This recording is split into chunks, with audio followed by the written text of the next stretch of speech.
and welcome to Not Now in Theaters.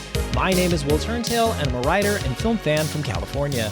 This episode is about John Woo's neo-noir action masterpiece, The Killer. While Woo was making this movie in part as an homage to Western films about hitmen and crime stories, the movie's explosive action style nabbed Hollywood's attention. And it's been a lasting impression, as the ether of this film's influence guide the action genre today. And the movie may be Woo's most alluring marriage of melodramatic heroic bloodshed themes and outlandish gun-fu choreography. I'm telling you, this movie is absolutely sizzling from start to finish, and I'm excited to talk about all the kick-ass things it does to get you out of your seat. Or in some cases, maybe even have you reaching for the Kleenex to wipe away the tears. Just before we start, here is a reminder that making films is hard and you have to respect that, so any criticisms are meant to be constructive. Also, my reviews can contain spoilers.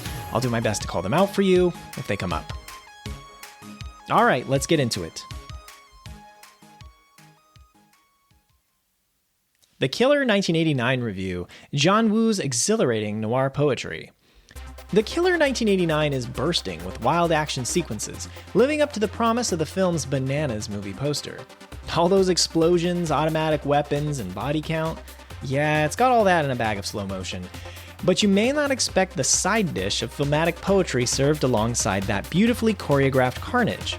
A dark, dreamy pondering by men who puff on too many cigarettes and wonder about, perhaps, the meaning behind all those bullets they've sent rocketing away. Strangely, the film did middling business in China, but it would go on to receive international acclaim, grabbing John Woo Hollywood's attention. And like completing a circle of movies, Woo started the project with, among other influences, Western filmmakers in heart. He intended the movie as a tribute to directors Jean-Pierre Melville, who directed somber hitman classic Les Samurai, and Martin Scorsese, who you undoubtedly know, but in this case I think is about his direction of films like Mean Streets. With its trademark gun-fu action sequences and continuation of Woo's deep dive into male bonding, this entry in the so-called heroic bloodshed genre is considered by many to be Woo's true masterpiece and most complete, free vision of the auteur's expression.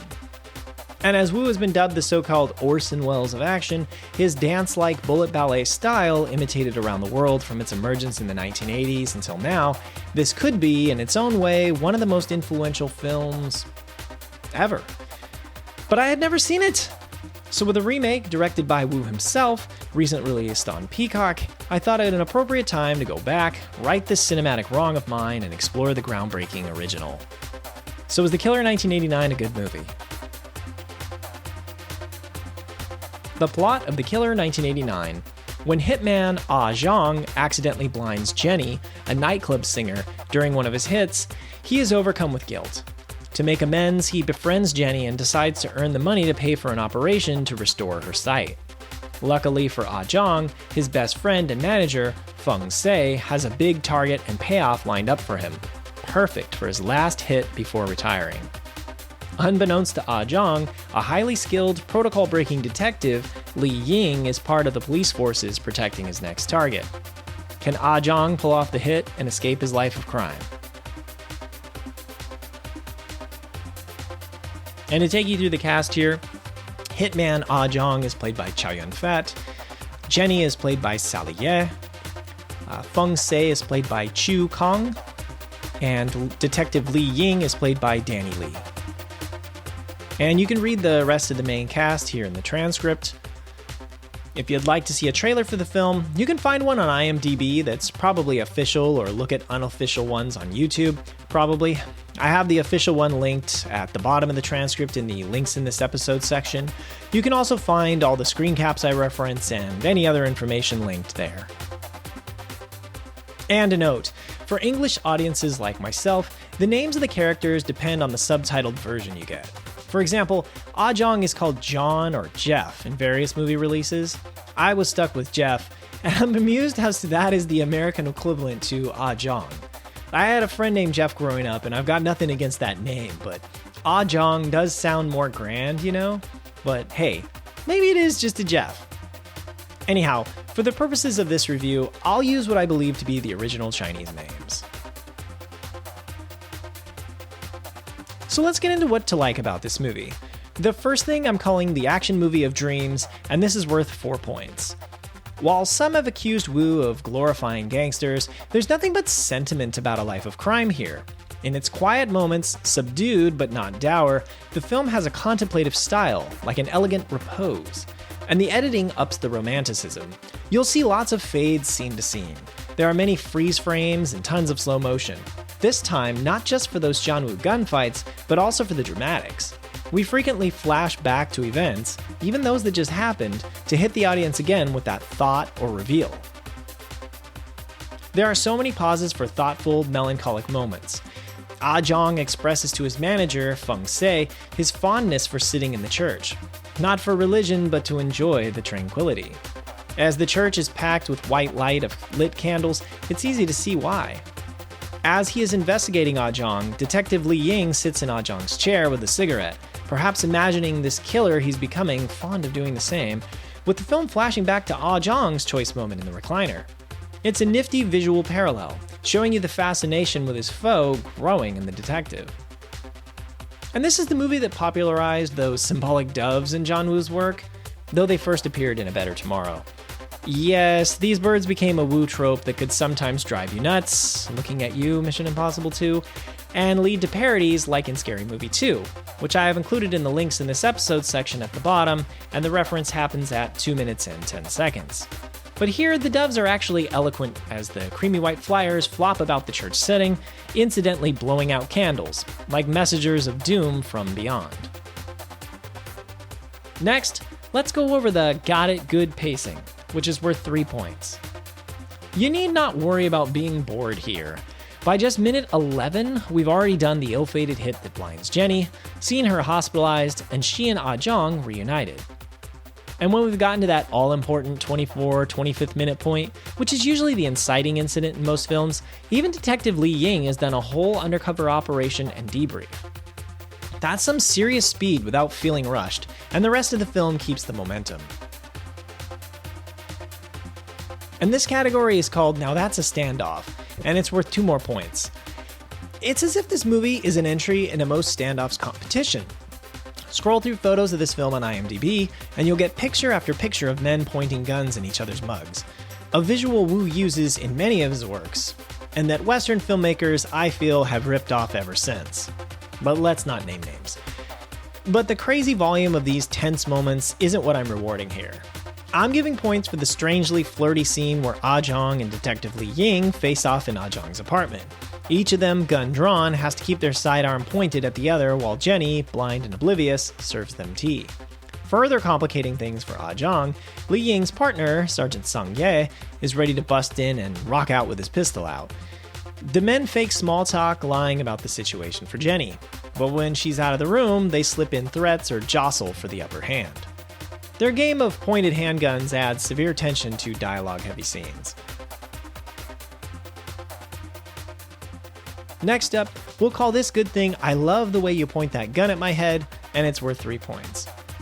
Woo helped establish the heroic bloodshed genre with 1986's A Better Tomorrow, and those male bonds are stretched and explored here. And if you're interested in A Better Tomorrow, the origin of John Woo becoming John Woo as we know him for the first time, it was covered in episode 16 of this podcast. But getting back to the killer, Ah Jong and his best friend, retired hitman Fung Se, are each other's keepers. Fung Se may be the only one who knows Ah Jong's reality. In their isolated world of the hit person, only they can comment on each other's honor or lack thereof. As Fung Se wonders what the meaning of his life has been, he asks Ah Jong if he's been a man of honor or merely a dog. And an admiration grows between Ah Jong and Detective Li Ying. Li Ying's struggles with the police force are a dirty mirror for Ah Jong's life and crime. The two men, both struggling against the forces that try to control them, have their own sense of honor that they respect in one another. Detective Li Ying admires hitman Ah Jong's freedom, and his determination to bring him to justice molds into a fascination and desire to help him escape.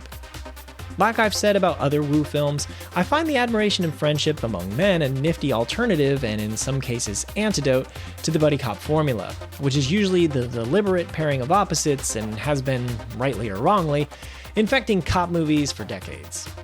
And you'd never imagine the cynical John McClane from Die Hard or brawny Harry Tasker from True Lies bursting into tears like Ah Jong does. Now we have to talk about the crashing gunfights, which I'm giving a hefty 8 points for. The movie's exhilarating action sequences, a whopping 10 to 15 of them depending on how you count them, will absolutely entertain you.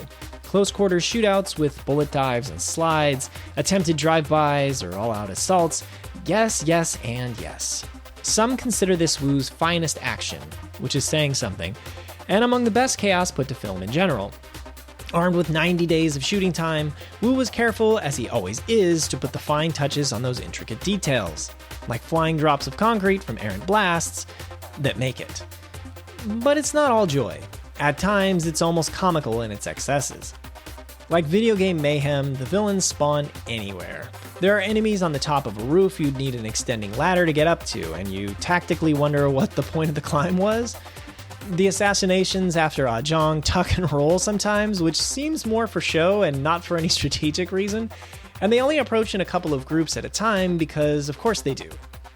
Also, and I hate to be harsh, I swear to have spotted a few moments of characters not even looking where they were firing, and not in that no-look pass, I meant that gunshot kind of way. But these complaints go against the grain of John Woo violence. Your task is to forget about reloading, physics, or odds. Once you move with the mayhem as the mythopoetic exploits of Master Marksman, it's great. So now we have to talk about what I thought could be improved. It's a tough ask to find a fault in The Killer, but I'll give it one constructive criticism here. Let's call it Love is Blind, and we'll take away 2 points. The love story between Ah Jong and Jenny gives the film a dark, romantic weight, but I wish for more character depth in Jenny. Other than being a lounge singer, losing what's left of her sight, we don't know about her life. What draws her to Ah Jong, other than his company? She's a victim, but as a love interest, hollow. To be fair to Woo, even with a runtime of 110 minutes, slipping in more scenes exploring Jenny would be challenging.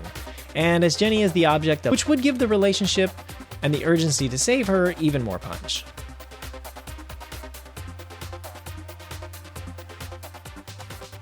So adding it all up, The Killer 1989 scores 18 points. On my scale of let's not watch, should I watch, or go watch this movie, it's an easy go watch rating from me. The Killer 1989 is John Woo going elegiac. Mixed with that groundbreaking, so-called balletic violence, Woo taps hard into dark fatalism. Filled with fantastic imagery, be it another slow-motion flashback of emotion or unhinged violence, the film's visual style will sweep you away. But it's not all fiery muzzle flashes. There's collateral damage for men who find common ground as honorable, if not always moral, people struggling against the forces that oppress them. The movie gives you much to ponder while blowing you and a whole lot of people away. As entertaining as it is important to film history, if you've never seen The Killer 1989, plug it into your watch list. The Killer 1989's legacy. So what's the legacy of The Killer 1989? Well, many would call it John Woo's best film from the high point of his Hong Kong action period, where he was working chiefly with Chow Yun-fat. I think the brilliant thing about John Woo is that some could say his best in that period is A Better Tomorrow, Hard Boiled, or the politically charged Bullet in the Head. So I'd say The Killer is part of the late 1980s, early 1990s period where John Woo films were a must-watch for action fans. I touched on how this movie was influential, and to be more specific, I don't think you can watch it and miss how its DNA flowed into the work of Quentin Tarantino, the Wachowskis, Luc Besson, and Robert Rodriguez. It also has to have influenced the John Wick series. The excellent American action maestro Walter Hill was also a fan.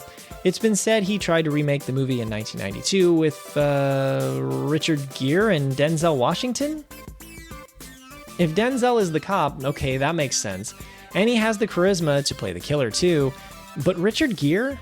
I guess because of films like American Gigolo, you'd think he has the swagger for the contract killer role? I can't see it. And there'd be so many other early 1990s options for the cop than Gere. It's also that there were concerns about Americans interpreting the relationship between the two main characters as homoerotic. And that's funny to me because it is a bit homoerotic, though not romantic. So it's clear at that time you couldn't do two men having a bromance in America without fears of stigma. But not to get on a tangent, had Helen Geiler not seen how homoerotic Top Gun from 1986 is? If that greased up shirtless volleyball scene was okay, I'd have thought liking someone else's style would not have raised too many eyebrows. But let's get off this subject. There was the Netflix remake of The Killer I mentioned coming out in 2024 and remade by Wu himself. That one switched it up, making the lead female.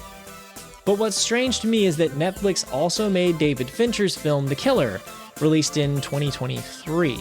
That movie is based on a French graphic novel, not John Woo's material. Why Netflix would let the exact same title happen with Woo's remake just a year later, I have no idea. It's confusing. The Killer 1989 did not pave the way for the many, many movies we have where a contract killer is a main character. But I'm going to argue it kept it in the frame as a dangerous outsider and morally gray or downright criminal type for directors to continue to explore. Unfortunately, we seem to have a rash of, I used to be a contract killer and now I'm a family man, oh no, the past has come back to haunt me, or, you started dating me, but it turns out my secret is I'm a contract killer films. But I won't name names, and maybe they're better than I'm giving them credit for.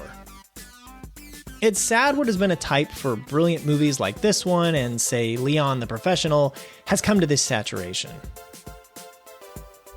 You could also say The Killer introduced Chow Yun-fat to audiences around the world. In the 1990s, when the Hong Kong stars and filmmakers came to America, like Wu and Jackie Chan, Chow Yun-fat was right there with them. Though in Chan's case, that was coming to America again, but let's not get into the weeds. I covered Chow Yun-fat's career in episode 16 of this podcast about A Better Tomorrow.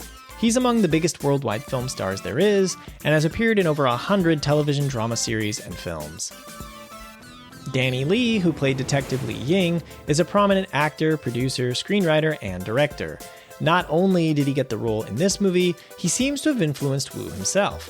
It's said that a film Danny Lee was in, The Brothers, which is actually a remake of a Bollywood movie called Diwar, showed two brothers on opposite sides of the law. And that movie partly inspired Wu's plot for A Better Tomorrow. And Danny Lee's 1984 directed film Law with Two Phases inspired parts of the shootouts that John Woo did in A Better Tomorrow. So it only seems fitting that Lee would get a part in this Wu film. Although, you can see lots of crossover in this Hong Kong film actors and directors at this time. For example, Lee also worked with the famous director Ringo Lam and with Chow Yun-fat in City on Fire. A cool thing about Danny Lee, it said on his Wikipedia page that he, quote, has received numerous awards from police organizations for his dedication to showing realistic police procedures and donating money to the families of slain officers. Lee also was a producer who backed Stephen Chow when he was getting off the ground and put him in his 1990 movie Legend of the Dragon. And if you don't know Stephen Chow, that's the guy that made Shaolin Soccer and Kung Fu Hustle, among others. Lastly, some of John Woo's films, including The Killer, have been notoriously hard to get a hold of for collectors or to find streaming in America. Shout Studios, in April of this year, 2025, announced that they have acquired the rights to a treasure trove of Hong Kong cinema classics. The list includes The Killer, Bullet in the Head, and plenty more previously hard-to-find physical releases of Hong Kong movies. So if you're finding it hard to see this movie, it says the Shout Studios release is coming July 22nd, 2025. And that's right around the corner.